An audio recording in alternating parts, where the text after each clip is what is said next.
Healthizen, welcome back to Dear Doctor. Dan masih bersama saya, Dr. Aryani, yang lagi standby jaga hari ini. Semoga para Healthizen sehat-sehat semua ya. Dan buat yang baru gabung di Dear Doctor, langsung aja bisa kasih konsultasi kalian ke saya via Instagram dan Twitter.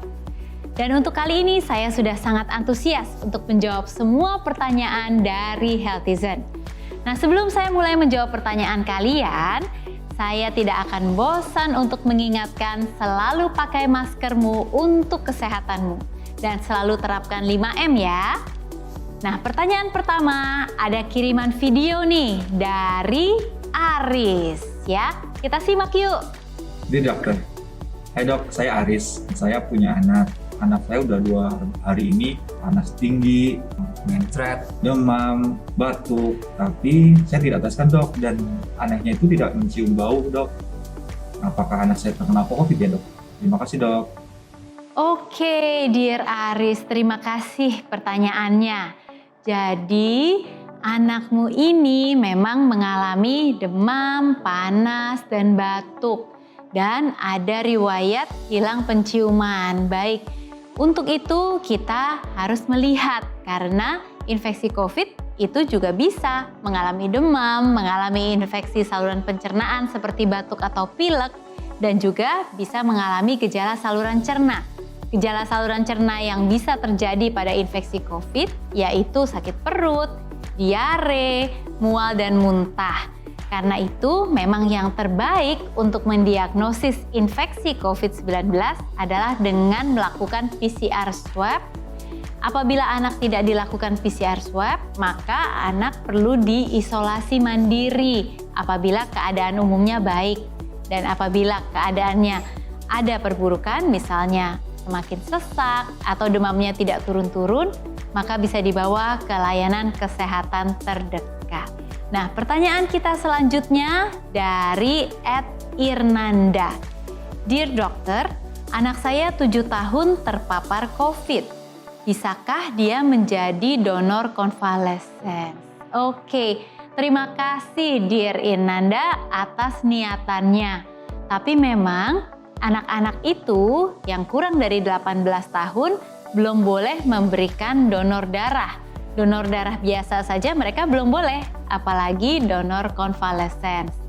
Syarat-syarat untuk melakukan donor konvalesen dari PMI yaitu: pertama, berusia 18 sampai 60 tahun. Kedua, berat badannya harus lebih dari 55 kg. Diutamakan jenis kelamin pria, dan apabila wanita harus yang belum pernah hamil. Kemudian pastinya pernah terinfeksi COVID-19 karena supaya ada antibodi di dalam darahnya. Selain itu, harus sudah bebas keluhan minimal 14 hari. Alangkah baiknya apabila ada surat keterangan sembuh dari rumah sakit yang merawat. Dan maksimal untuk mendonorkan diri adalah 3 bulan pasca sembuh dari infeksi COVID-19 dan tidak pernah menerima transfusi darah selama 3 bulan terakhir. Calon donor yang akan memberikan donor darahnya merupakan penyintas yang isoman lebih dari 3 gejala dapat melakukan donasi apabila membawa surat keterangan sembuh dari dokter atau puskesmas apabila memang tidak pernah dirawat di rumah sakit. Oke, mudah-mudahan menjawab ya. Mari kita lihat pertanyaan kita selanjutnya, yaitu dari @benastari29. Dear Doctor, apakah penyakit asam lambung bisa terjadi pada anak? Bagaimana gejalanya? Oke, Dear Benastari, penyakit asam lambung bisa terjadi pada anak-anak, terutama anak-anak yang pola makannya tidak teratur. Karena itu kita harus lihat gejala-gejalanya biasanya nyeri ulu hati yang sering, kemudian rasa mual, seringkali disertai muntah. Dan kadang-kadang anak bisa mengeluh adanya rasa panas pada dada. Jadi di sini ya, di sini ini saluran makanan. Jadi kalau apabila asam lambungnya tinggi, seringkali asam lambung tersebut naik ke atas. Itu yang kita namakan reflux. Dan itu membuat rasa nyeri dan panas pada dada. Anak mungkin bisa mengeluhkan hal itu. Atau anak yang lebih kecil kadang-kadang tidak punya gejala. Mereka hanya kelihatan lebih lesu, kemudian menolak makan, atau pada saat makan atau menelan, mereka menangis karena merasa nyeri. Nah, itu juga harus diwaspadai adanya gejala asam lambung. Oke? Mudah-mudahan menjawab. Berikutnya, pertanyaan dari @charla_ans. Dear Doctor, anak saya terlambat bicara. Kata orang, ini berkaitan dengan pemilihan menu MPASI. Benarkah ini saling berpengaruh? Nah, Dear Charla, sebetulnya ini yang namanya oromotor skills ya, atau keterampilan oromotor. Keterampilan oromotor itu artinya keterampilan dari otot-otot di sekitar mulut. Otot di sekitar mulut dan juga lidah adalah otot yang sama yang digunakan untuk makan dan untuk bicara. Karena itu, kalau tadi seorang anak yang terlambat bicara, bisa jadi otot-otot tersebut belum terlalu terlatih, sehingga perlu dilatih apabila sudah melebihi milestone untuk usianya. Tapi juga bisa jadi bahwa pemberian MPASI-nya itu terlambat. Terlambat itu artinya apa? Konsistensinya tidak ditingkatkan sesuai dengan usianya, sehingga otot-otot oromotor dan lidah tersebut menjadi tidak terlatih. Karena itu jangan lupa, apabila kita memberikan MPASI, berikan MPASI yang sesuai dengan tahapan usia si anak. Supaya apa? Supaya otot-ototnya terlatih sehingga bisa makan dengan baik, bisa naik konsistensi makanan dengan baik. Targetnya di atas usia 1 tahun sudah bisa makan nasi seperti biasa atau setidaknya nasi lembek. Dan apabila otot oromotor tersebut terlatih, maka lebih besar kemungkinan anak tersebut keterampilan bicaranya juga baik ya. Meskipun keterampilan bicara ada banyak faktornya, bukan hanya otot-otot mulut, tapi juga dari otak dan juga dari faktor interaksi. Baik, berikutnya kita lihat pertanyaan yang selanjutnya ya. Dari @Dika Mahendra. Dear Doctor, bahaya nggak sih kasih balita kopi dan minuman bersoda? Oke, baik. Yang ini berkaitan dengan sebetulnya kafein. Kafein itu selalu kita asosiasikan dengan kopi. Tapi sebetulnya kafein juga bisa terdapat di dalam minuman lain selain kopi, yaitu soda, teh, coklat, beberapa es krim, dan juga obat.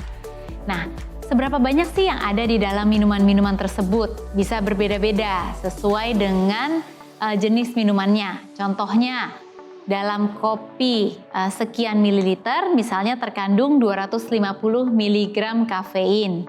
Nah, dalam mililiter yang sama, soda akan mengandung sekitar 30-40 mg kafein. Iced tea mengandung sekitar 70 mg. Susu coklat mengandung sekitar 5 mg. Dan di obat pilek juga ada sedikit kafeinnya untuk jenis-jenis tertentu sekitar 30 mg. Apa akibatnya kalau anak-anak itu kebanyakan kafein? Pasti mereka bisa merasa ada gangguan kesehatan, yaitu bisa cemas, bisa ada gemetar, kemudian mengeluh sakit perut, sakit kepala, susah berkonsentrasi, susah tidur pastinya ya kalau kebanyakan kafein. Kemudian bisa cenderung dehidrasi dan bisa ada peningkatan dalam detak jantung dan tekanan darah. Karena itu, kita harus mengawasi asupan makanan seorang anak dan kalau bisa jangan terlalu banyak anak itu diberikan es teh, soda, apalagi kopi. Oke? Nah, pertanyaan terakhir hari ini dari Destria. Dear Doctor, anak saya balita, pupnya sehari sering sekali, yaitu 3 kali.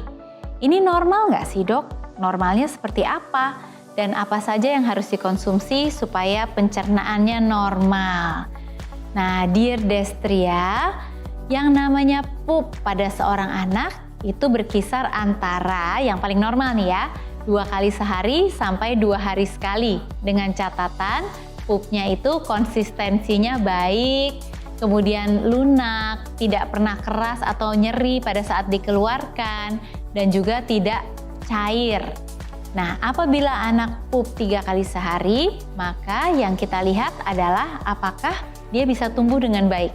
Berat badannya naik dengan baik.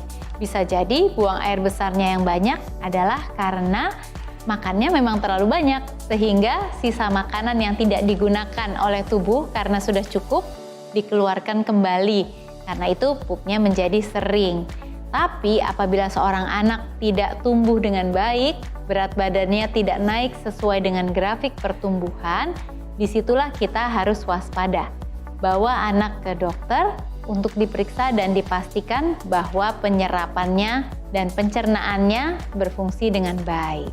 Oke, semoga menjawab ya. Nah, tak terasa waktu jaga saya sudah habis. Tapi Dear Dokter akan tetap selalu menunggu konsultasi dari para healthizen yang akan dijawab di episode selanjutnya. Semoga yang saya share hari ini bisa bermanfaat. Saya Dr. Aryani pamit untuk episode kali ini, and I'll be back di episode selanjutnya. We share because we care. Bye!